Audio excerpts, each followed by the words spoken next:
नमस्कार दोस्तों, आज का टॉपिक है इंडियन इकोनॉमी। आपको अपने इन्वेस्टमेंट में रिटर्न चाहिए तो इंडियन इकोनॉमी को समझना होगा। वीडियो शुरू करते हैं हम लोग।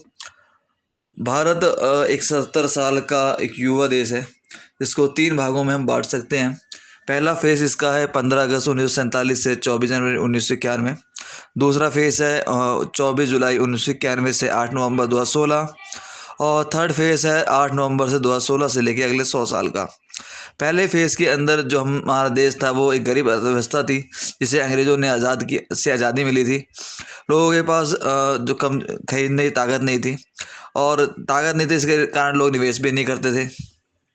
इस दौरान वर्ल्ड में जो एक ग्रुप था G7 और एक था G77। G7 में 7 देश थे: America, Britain, Japan, Germany, France, Italy, Canada. और G77 में 77 गरीब देशों ने मिलकर बनाया था। इसमें अब 134 देश है। उस टाइम इसमें भारत भी एक हिस्सा है। और जब दूसरा फेज चालू हुआ, उसका जो हमारे वित्त मंत्री थे 1991 में, मनमोहन सिंह जी, इन्होंने एक कंसेप्ट लेके आए थे एलपीजी का: उदारीकरण, निजीकरण, वैश्वीकरण। जिसके कारण लोगों का व्यापार में निवेश बढ़ा, जिस अर्थव्यवस्था में तेजी आई, लोगों की इनकम बढ़ी, और फिर लोगों ने निवेश करना चालू करा।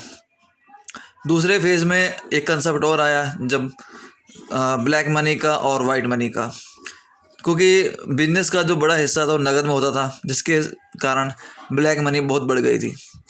जिसके इसलिए निवेश पैटर्न इस बात पर निर्भर करता था कि जिसके पास जैसी मनी हो उस हिसाब से वो इन्वेस्ट करता था।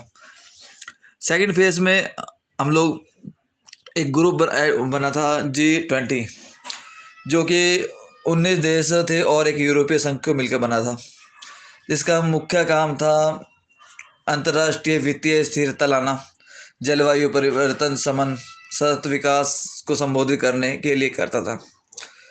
G20 दुनिया की अधिकांश बड़ी अर्थव्यवस्थाओं से बना है। यह सकल विश्व उत्पाद का लगभग 80% और अंतर्राष्ट्रीय व्यापार का 75%, वैश्विक आबादी का 2/3 और दुनिया के भूमि क्षेत्र का 60% हिस्सा है।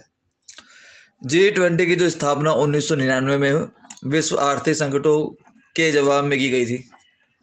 भारत ने 1 दिसंबर 2022 से G20 की अध्यक्षता करेगा, जिसका जो नारा था: एक पृथ्वी, एक परिवार, एक भविष्य।